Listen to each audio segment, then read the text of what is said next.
Afternoon, everybody. Thanks for joining this webinar. We're about to start. Today's topic is about event-driven integrations. So my name is Hugo Karelsen. We'll be presenting together with some colleagues, and they will present themselves later on in the webinar. So here we go. What's the agenda of today? We'll do a short kick-off and intro to the company. Then we'll dive into the topic of event-driven integrations, and we show some customer use cases. And we finish off with some Q&A. But before starting, if you have any questions or remarks while in this presentation, you can use the chat functionality, and you can ask the question. It'll be looked after by some of our colleagues. So without further ado, let's get started. So for those of you don't know who we are, Rocco Integrations.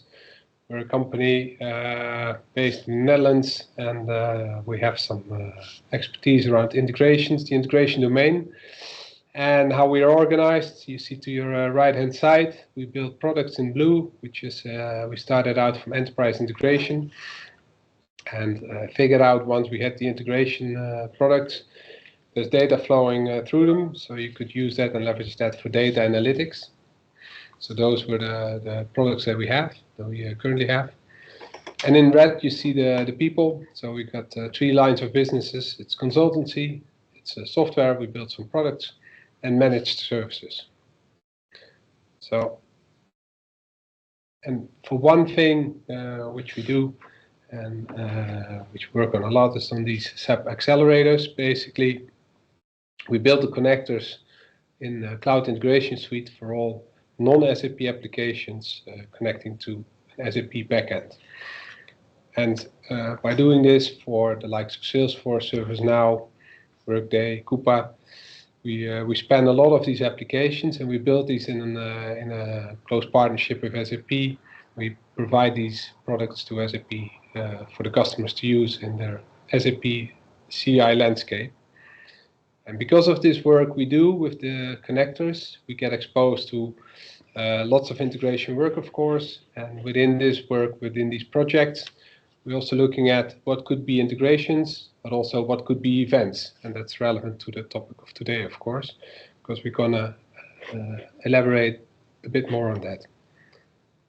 So next to the products that we built for SAP, we also work in a broader domain in the integration technologies. So we support platforms like Boomi, SnapLogic, Mercato, as middleware products, but also we're well aware and well versed in the space of event brokers. We work with products from Solus, Confluent, AWS. So we know in this integration domain what serves the best purpose. And the books you see here have been written by our colleagues, which are the official SAP training books, where we spend some time on the left-hand side on process orchestration, which is about to be phased out, and on the right-hand side the SAP Cloud Platform Integration books, of which the most right-handed version of it has just come out, so it's the latest on cloud integration.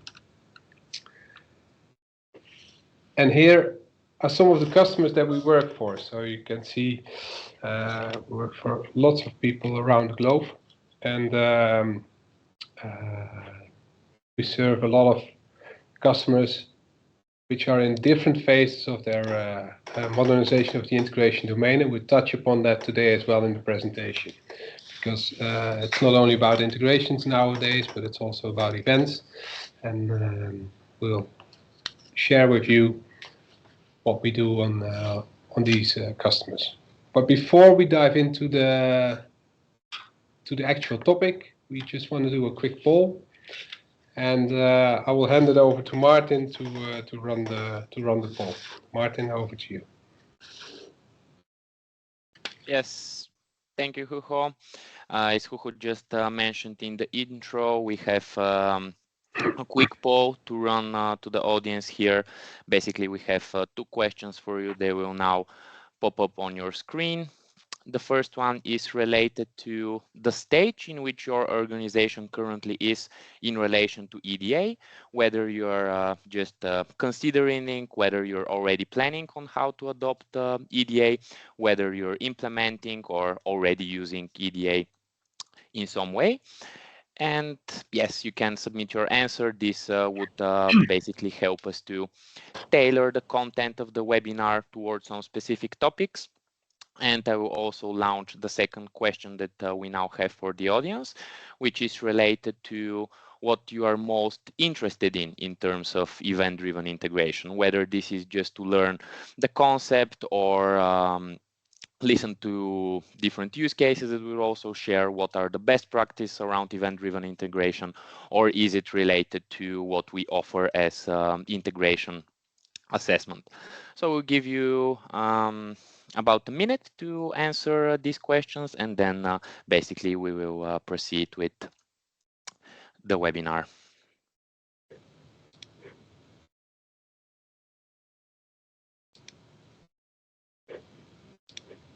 Okay, we see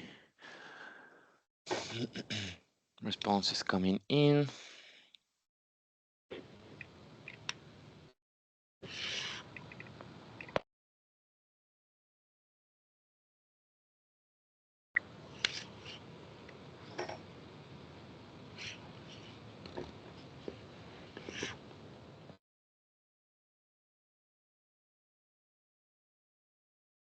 Okay, I see. Yeah, most of the audience already submitted their responses, so I think we're good to proceed. Very good.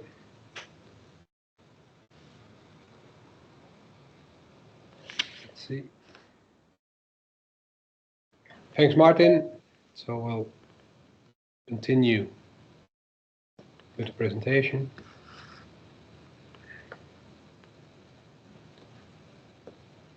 Yeah, so on today's topic, let's set the scene for event-driven architectures and solutions.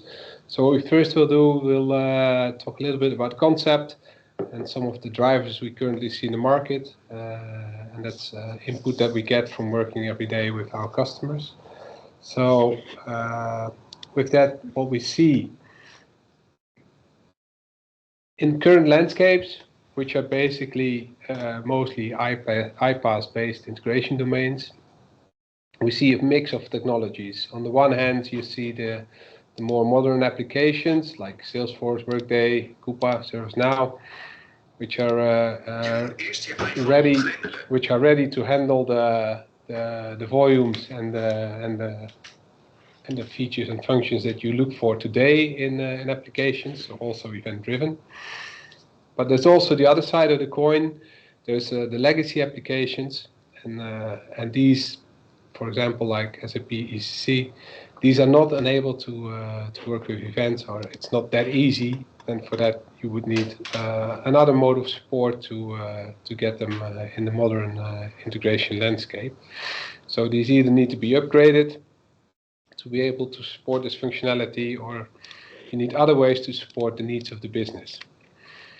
And another trend that we see is that with the different business models like B2B, business to consumer, business to government, we see an explosion of volumes of data and integrations, and also complexity is rising. And with that, there is a need for a good method of prioritization in order to deliver the right message to the right application in the right time. And the right time, also these business models drive for more real-time need for information, and that's also where event brokers come in play.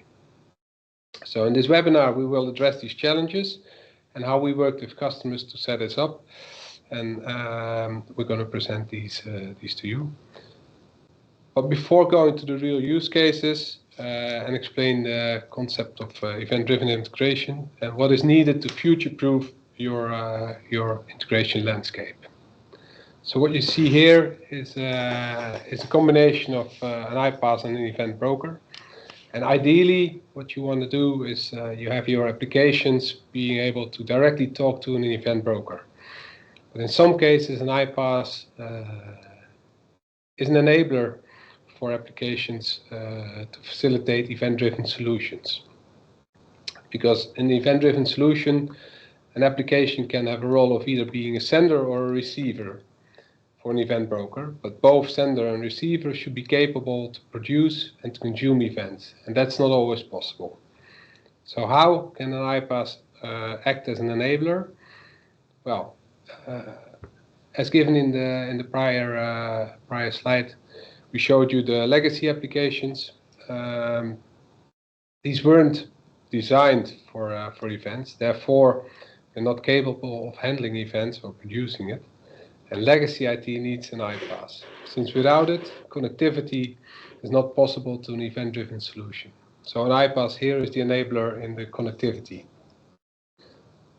And second, in interaction between different applications, you always face like the fact that applications produce different data formats, and as a result, it's incompatible data, which needs to be transformed. So also in the transformation, an iPaaS will be an enabler before you use it in the event broker system.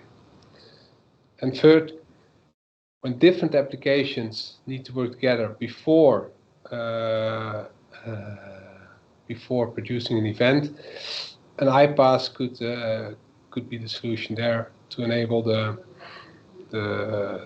orchestration between the applications. So to enrich the data before sending it over to an event broker and produce some events. So to summarize, an iPaaS is needed for connectivity, transformation, and orchestration to enable event-driven integrations and to transform your IT in this case. So what will happen in this combination, because we're going to talk about it today and share some examples. If you use the combination of an iPaaS and event broker, it's not for the sake of combining technology.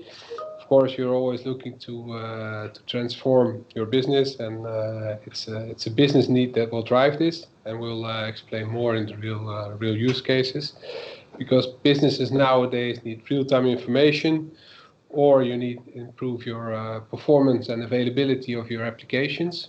And last but not least, if you want to use the combination, you need to understand the best practices to leverage the capabilities of these platforms.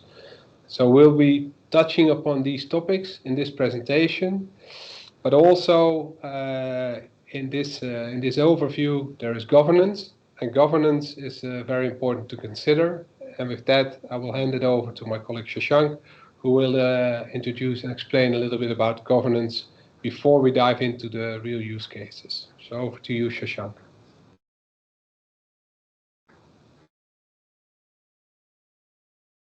Thank you, Hugo. So yes, welcome everyone. So in this journey, of EDA and how your integration, let's say the landscape looks in general governance. See in the picture, it's a very big block, let's say basically over your entire integration landscape. And this governance is really very important when we talk about the event broker, how your the naming convention of your queues, topics, how is it going to look like? How are you going to structure your topic, your queues, based on business function, based on message type? How are you going to model your events? That's also very key aspect in when it comes to governance. Distributed tracing, another very important aspect. How are you, going to trace your event when it is, when it left your producer and it is consumed by your consumer? This end-to-end traceability is really very important, and that's where the governance will play a key role. And normally the governance setup is done when you are starting up the setup of your event broker. So whenever we are setting up this EDA pattern. And it's not only, let's say, for the governance for the event broker that I'm talking about, governance for your entire integration landscape, the components that are using. If you're using iPaaS, the governance for these iPaaS is also very important.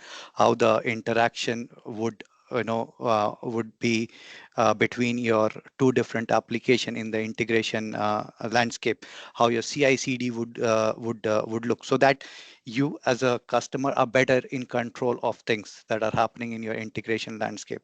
So this is the as a recommendation. What we normally suggest our customer is this is the first step that you should take when you are setting up your platforms related to integration.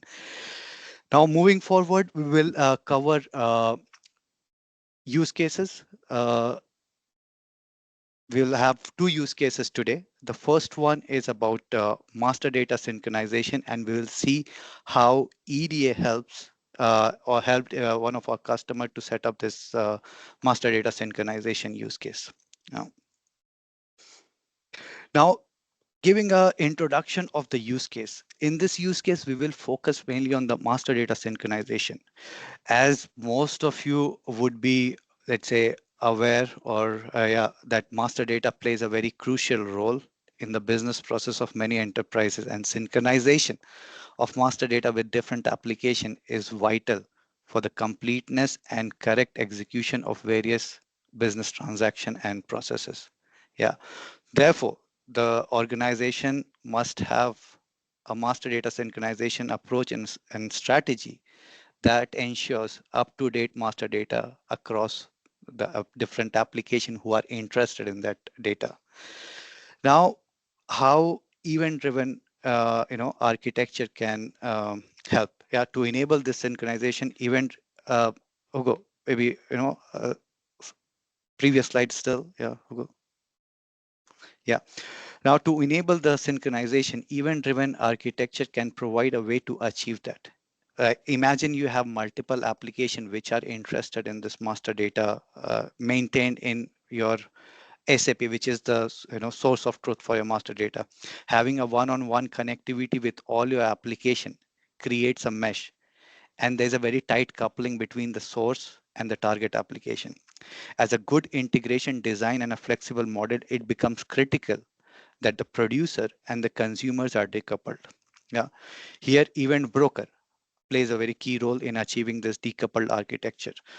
During this session, we'll share our experience based on a customer scenario that uses SAP as a system of record for the material master data.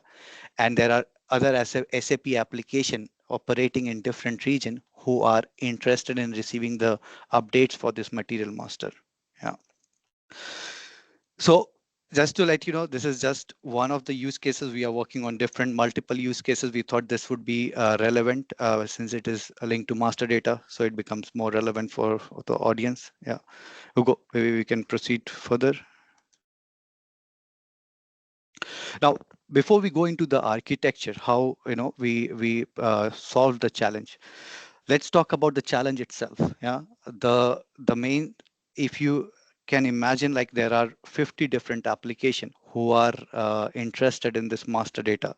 The first challenge that we had was there's a very high volume of master data that is required by these regional SAP application. Yeah, and when we talk about high volume, we're talking about millions of product that are needed by these consumer application. Yeah, because of this high volume, yeah, the SAP master data application is continuously at a very high load and busy sending these update. Yeah, and due to this heavy load on the application, the processing times are longer, which in turn means that there is an increased risk of obsolete data being sent to the local processes in different receiving application.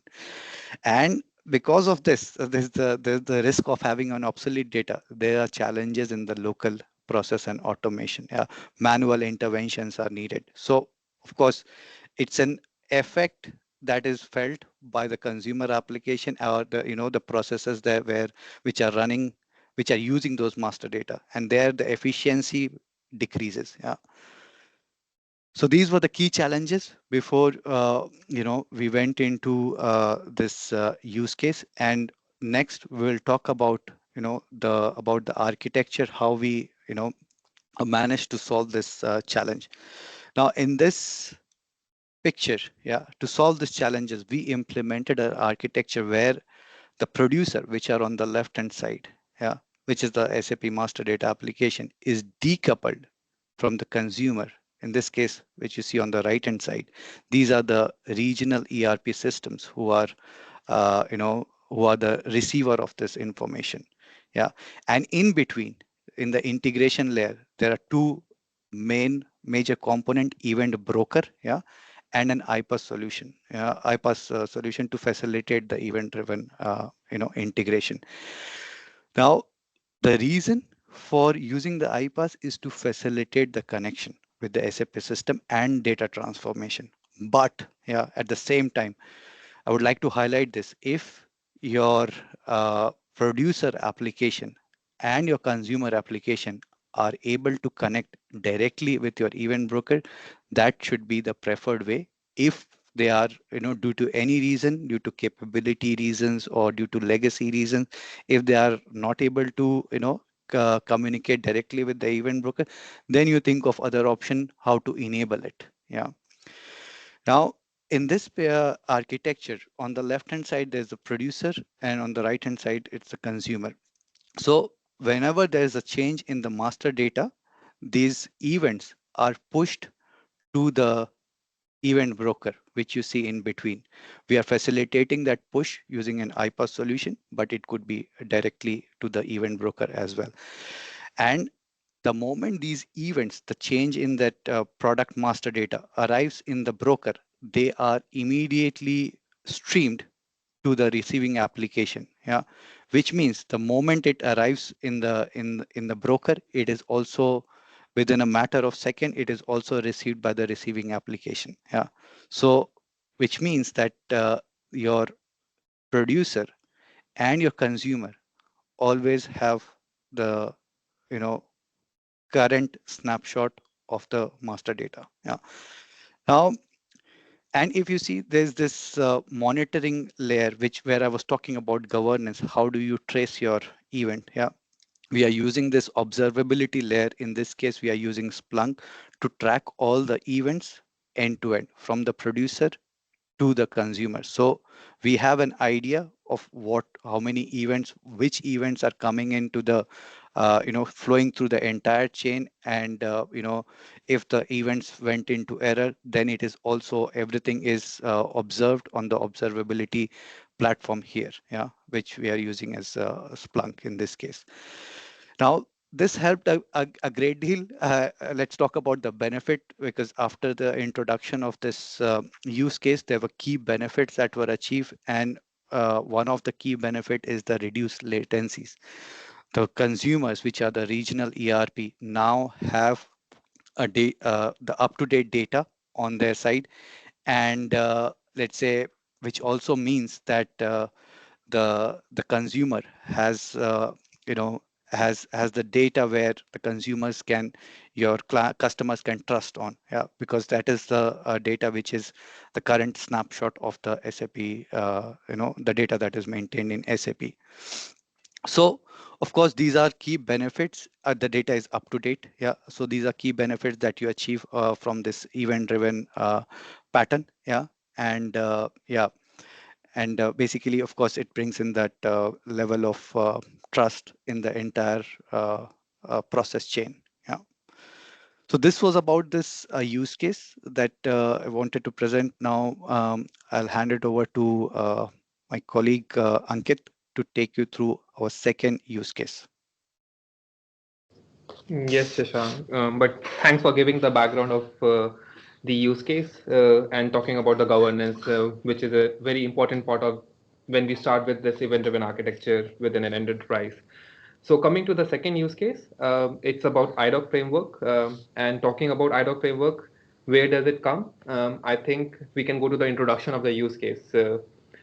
So for giving the background, iDocs are an integral part of SAP ecosystem, and where they help integrating SAP with non-SAP application or SAP application. And to facilitate this, SAP PO has been playing a very important role till now. And PO is nothing but SAP Process Orchestration, the middleware of SAP. But this is also a fact that the maintenance of SAP PO is coming end of life in 2027. So which means that customers have already started moving towards cloud integration, or they have moved to cloud integration already. And this use case is around this migration. So cloud integration as a background is the successor of SAP Process Orchestration, which is the on-premise middleware of SAP, and cloud integration is the cloud iPaaS uh, as a background. And when we think of iDocs, when we are moving from PO to CI, there are key challenges which comes into picture, which we customers have to think about, and how we solve these challenges by using event-driven architecture. When we bring a event broker in between, how these challenges are solved. So we will be talking about this use case and our experiences there with a specific implementation. So I think if we go to the key challenges part of it. So if we start with the challenge, the first challenge is about the reprocessing of iDocs. What does it mean? Um, if we talk about the framework of cloud integration, by default, within cloud integration, we don't have reprocessing functionalities. But when we look back from where we are coming, that is SAP Process Orchestration, it has a inbuilt functionality of reprocessing. So what does that mean is, if my iDoc, which is nothing but a message coming from SAP, fails, it can reprocess the message. So it will store the payload, it will reprocess it. But with cloud integration, that functionality was not there. So what that means is, if I move from PO to CI, I might end up in a situation where my iDoc failed and I don't have the power of reprocessing it, which is not a good state to be in, because till now, this is how it has been. iDocs came out of SAP, reached in middleware, there could be multiple receivers, and if something fails, PO was able to handle that concept of sending it to a specific receiver when it fails, or retriggering the whole message itself. So what we will see in coming slide is that how if we put an event broker in between, it solves a problem. If we look at the second challenge here, is regarding the volume of data which we process. Meaning, um, if we have high volume of data which is coming from SAP. So for example, when we do initial loads, there can be, let's say, almost 100,000 of iDocs coming out of SAP systems in a specific time duration. In which case of in SAP PO, it was handled quite gracefully. But when it comes to SAP CI, it being a cloud system, and there are certain number of nodes and processing power, which might not be equivalent to your backend system. So there could be a situation that we are losing the data in between if it is not able to keep up with the processing of iDocs from the backend. That means we need to have a mechanism where we can ensure that we are not losing out, or we are able to handle the surge of data from the backend. And this is also one of the things which we will see how the event broker in between can help in solving this challenge. The third part is maintenance operation. So we can move things from SAP PO to CI. We can handle the errors and the volumes, but when it comes to the maintenance, it's also about the aspect of, if I give example there, in case of CI, the protocol, or let's say the technical protocol which is used is mostly HTTPS, meaning that in the backend, we have to create multiple RFC destinations for each type of IDOC interface, which was not there in the case of PO. So that's one of the problem. Other problem could be in scaling, in when we do the operations, when we have to add new receivers to those iDocs, same type of iDocs. How do we do that? How easily we are able to do that? So those things, how it becomes easier when we put an event broker, is something we will be sharing or explaining. So if you go to our actual use case, that is the iDoc framework, I think then we can reflect back on the use cases. So if we look at this design or architecture, there are main three components here. The first component, or even before going into the component, I think it's important to see how the iDocs were processed in SAP PO. In SAP PO, it was quite straightforward. SAP used to send iDocs to SAP PO. SAP PO had the mapping transformations, could be multiple receivers where it is routing to. and then it goes to the target system. That was how it was. But since we are moving to cloud integration and we have these challenges which we need to take care of, with this architecture, if we look now, how that gets solved, let's focus on that. So the first part here, the first section here, which you see is instead of directly communicating to the middleware, we are sending the data to a event broker. In this case, it is Solis. But the matter of fact, it can be anything. It can be advanced event mesh. It can be any other event broker as well. So basically what we have done this, by doing this, we have decoupled the systems. What Shashank was explaining in the aspect of having event-driven architecture, that it's important we decouple the source and target system using an event broker. Once we have done this, we are able to scale or manage the load from SAP systems to event broker, because with even the design of event broker in such a way that they can easily scale to manage these loads. So what we have ensured is that we will never have a loss of data when it comes to the IDOC or any other type of message which is coming out of SAP. And for that matter, we can think of, instead of SAP, if there was any other system, the scenario would have been the same. The event broker can easily manage the load. So it's about the concept. So in this case, we have the Solis which is receiving the iDocs, and then we have second set of interface. In the second step, we have interface within cloud integration, which is reading it on its own pace from this event broker and putting it in specific queues depending upon the type of message, depending upon the receivers. It is putting it in different queues, and from there we come to the third step of the framework, that is where we have the logic of transformation, where we have the logic of routing, or we have the logic of doing some specific orchestration. And this part will be repeated and will be specific to each type of IDOC type or receiver type, depending upon the configuration which we want to have. So it also depends upon each business scenario or customer, how this framework can be adjusted a bit to meet the requirements.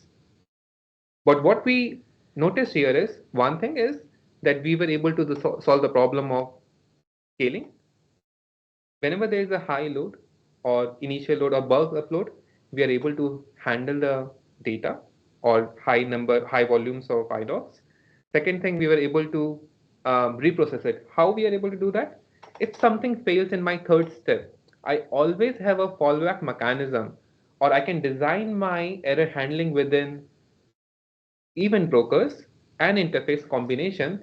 If something fails, how I use my dead data queues, how I am able to reprocess that message. So I've never have to go back to my backend system and say, hey, can you please send me the IDOC back? Because I was not able to process it for the first time.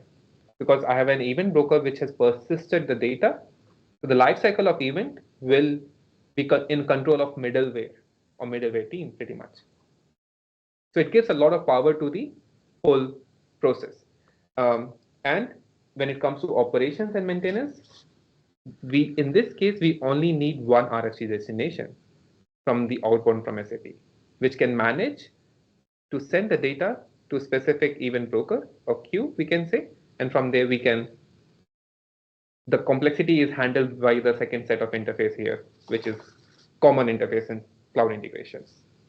So we are also able to manage, have a better ease of maintenance. And when it comes to the scenario where we have to add a new receiver for the same IDOC type, there you can imagine with this concept, it's so it will be quite easier to hook a new consumer for the same queue. There could be a possibility that we need to have some transformation, then we can have a CI in between. But if not, if the consumer is able to directly consume that IDOC type, you can imagine the power we can bring in overall setup. So we are publishing it one time, and the consumers are consuming at their own pace and at their own need. So this is the power we bring when we put even broker in between and decoupling the systems. So I think with this, we have understood the aspect of IDOCs when it comes from the aspect when we are sending to outbound from SAP. So if we look at the other way around, when we have inbound to SAP, we can think of a similar solution to the problem we are putting an event broker in between before we process the iDocs directly inside SAP. What that means. So here we can take an example. If we are getting, we have a source from where we receive the information, and that information has to end up as an iDoc in one of our SAP systems. Instead of sending the data directly within SAP systems, or if we consider that example, if you're directly sending to SAP systems, what are the problem we would face? It would be similar problem again. If something fails, I will have to go back to my source system to say, hey, can you send me the data because it was not processed for the first time? Because cloud integration by default will not persist the message. On most of the iPaaS does not persist the message by default in cloud because it's running on cloud. There are different aspect of data storage and cost. So to avoid this, having an event broker, you can imagine. So whenever we receive some information from our partners or source system, we can say, we write it in an event broker. From there, then we have specific interface which is reading from that queue or event broker, sending it to SAP backend and processing it. And even if it fails in our mapping in between, in the fourth part as explained, we will always have the possibility to have reprocessing. So all this reprocessing part is also a part of governance, which Ishang was explaining. When we set up all these event brokers, it's important to look from the aspect how my error handling would work, how my how we will be handling dead letter queues or dead message queues, depending upon the event broker you are using. So we have to set up all these mechanism, which is partially automated and partially some manual intervention is required to decide if it has to be reprocessed or not. And this is exactly what we try to do when we set up governance account around event brokers. And with this understanding, what we see, so we were able to reprocess the message, and the high volume concept also applies here.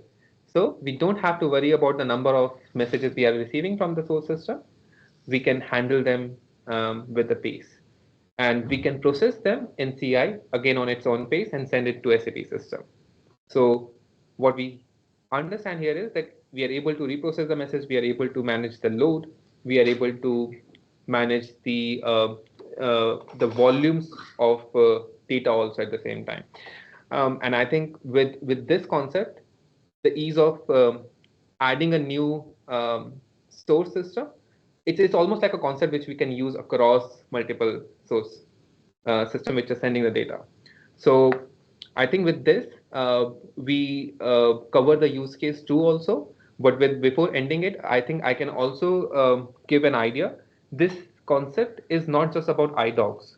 So how we have to look at it from an angle that any message, be it a proxy or be it, let's say, RFC message coming out of SAP, how can we have a mechanism, the message coming out of SAP, that we are able to decouple that with the target system and process it with the middlewares according to the requirement? Or it could be also a possibility where target system says, hey, I can read the data as it is, I don't need a transformation. So then we don't even need a middleware in that scenario. So it's almost like we bring a middleware in between as an enabler rather than having a by default layer in between. But with that, the observability parts kicks in. How do I keep track of my events? And that is something which is also covered and has to be taken care when we set up event brokers, that how I'm going to trace my events, which is coming from system A, hopping on from different systems and going to system B, how I'm going to track the life cycle of that event. So those things which comes into picture.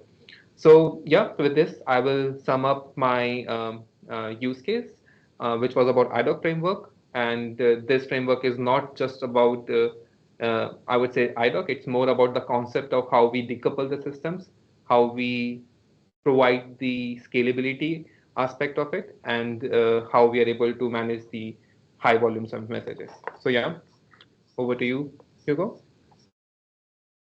Thanks, Ankit. So thanks both Shashank and Ankit for explaining these use cases. Yeah, so now the question is, how would you start your EDA journey, of course? So if you look at where you come from and where you might want to go, we've developed, based upon our interaction with many customers and implementing these systems, we've developed a maturity assessment. And basically, if you look to the bottom part of this slide, we've divided this in strategy design, build and connect, and operate and optimize. So it comes down to that if you have a plan and you want to modernize your integration domain, but you need to put the plan together, we could help you there, making a fit gap analysis, do some platform selection, and build an architecture. You might have started your EDA journey already, and you've launched your first products, but now you're looking at broaden it and bring more use cases into the platform.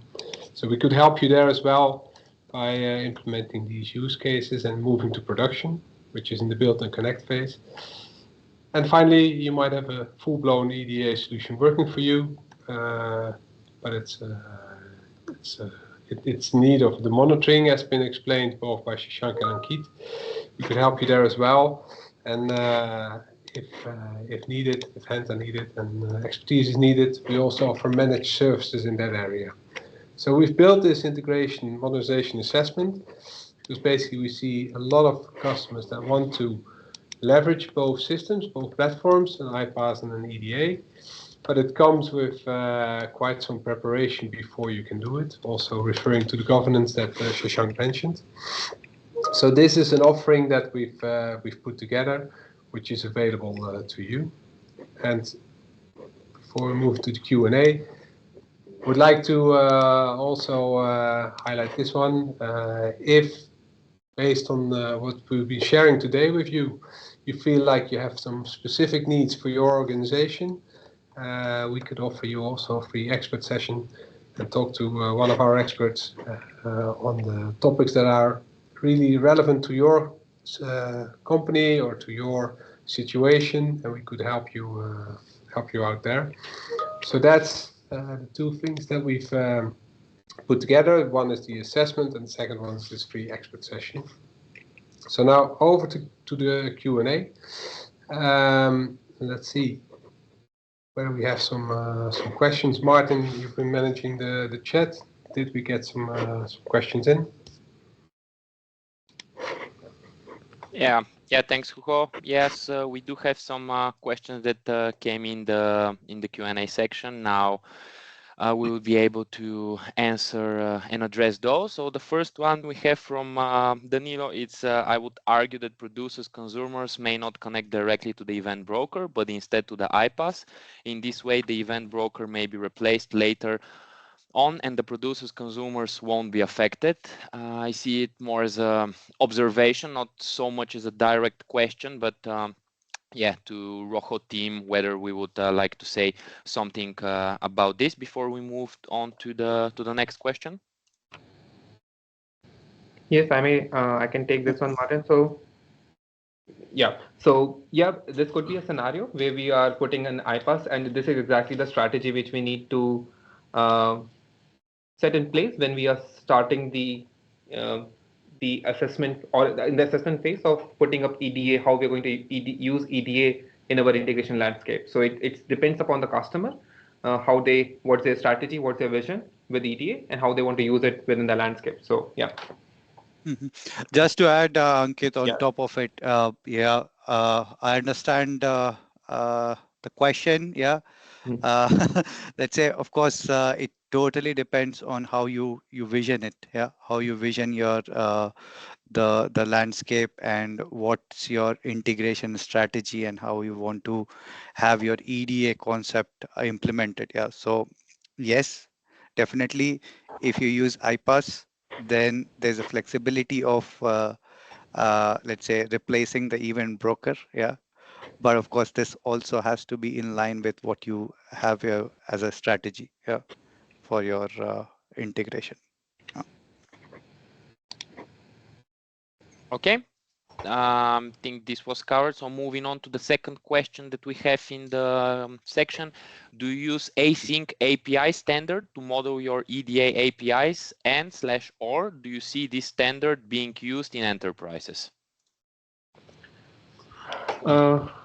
I think yes, the answer is definitely yes. Async API is getting traction, and many companies are starting to almost treat the events as APIs also. And to do so, they are using this async API doc. It's just a way of representing your events, nothing else, right? Even in case of consumption or in case of even as a producer, in both cases, how do you represent your event? And then because once we have this mechanism in place, if we start adopting this, it gives the power to customers to put them almost like in your API management portals where people can discover your events also. That okay, hey, these are the events. And if you are a consumer, you want to consume that event, or if you are interested more in publishing, then that's the aspect. So yes, that is there. Okay. We covered this one as well. Then the next question we have is related to the first use case. What is on the master data replication? What is your feedback of EDA versus DRF MDI SAP standard for MD distribution? Yeah, so these methodologies like the DRF as well is being, let's say, used. I won't say that they are not being used across different domains and different, let's say, different customers. But at the same time, EDA is getting a lot more traction. And of course, there's a shift that is happening from the DRF way of working towards an EDA way of working. Yeah, that's what we observe for this. But of course, at the same time, both are, let's say, being used by different customers. Yeah, in currently. Yeah. Okay, thank you, Shashank. And another question related this time to the second use case that we presented, and this is why using Solus versus SAP EM/AEM, which is Solus 2. Can we shed some light on this as well? If I take this one, I think it's pretty much same. It will not matter. Solus and AM comes with the same functionalities. It's same thing at the end of the day. So it depends upon at which stage we are. Have we already finalized the event broker, or we have been using an event broker? Then we want to continue with that one. If in its case Solus, and if we don't, we are new within this journey of EDA, and we are selecting a platform, and we are already having license with SAP. Then it makes sense that we get that license from SAP. But it depends upon the stage which we are in. From functionality point of view, Solus and EM are exactly same. Thank you, Ankit, for the clarification. And the next question we have is instead of event broker, can we use GMSQ? Yeah, Ankit, I can add here. Yeah.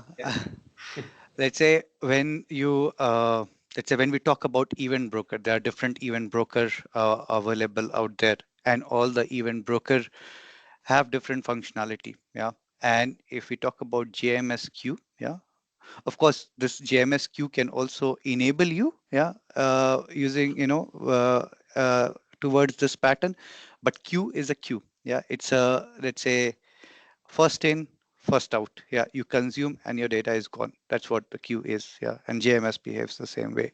Now, if I do a direct comparison, for example, with Kafka, Kafka, there are topics, yeah, and the data in topics can be reconsumed. So the selection, basically, it's different. It in terms of scaling as well.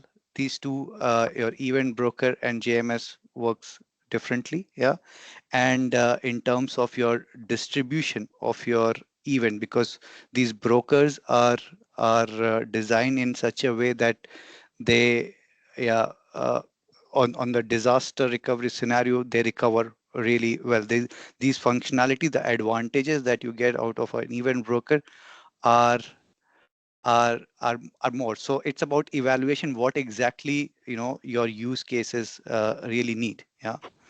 But let's say in terms of functionality, there are different functionalities, yeah, for event broker and JMS, to summarize it. Yeah. Thank you for the extensive explanation, Shashank. And the next question that we have is, what about Kafka, other platform? Does this has the same as Solus? I assume this is in terms of functionality of both platforms. Yeah, of course, here we cannot go into all the functionalities between the two platform. Both are event broker, but of course, there's an overlap of functionality between the two platform, and there are, let's say, differences in functionality as well. Yeah. So I won't go into all the details of Kafka and Solus here. Yeah. Okay. Good. And I think another question that we have is, what is your primary choice for an event broker? All the use cases refer to SAP. Do you also offer similar services for Oracle Fusion ERP? Well, let me see. Primary choice for your event broker. All the use cases are referred to as a P. Similar to what Shashank just explained, Yeah.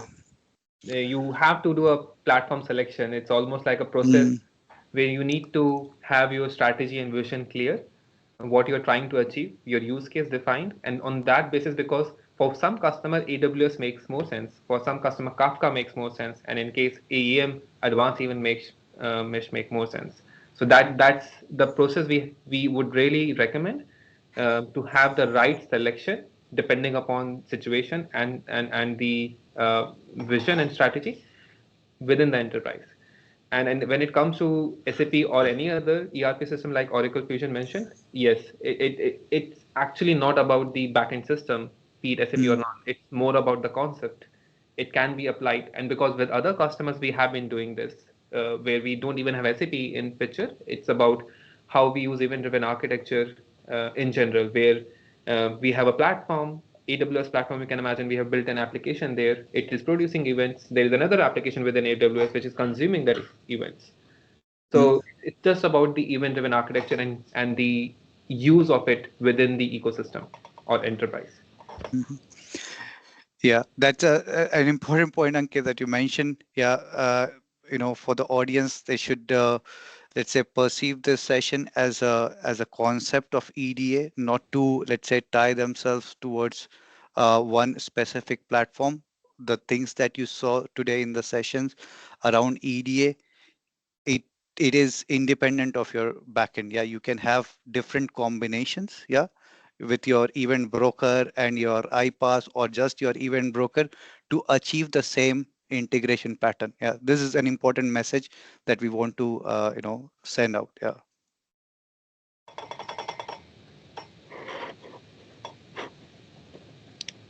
Okay, I think this covered the Q&A section of the webinar. We did go through all the questions that we had. So yeah, I will pass it over to Hugo to close it off. Yes, thanks, Martin.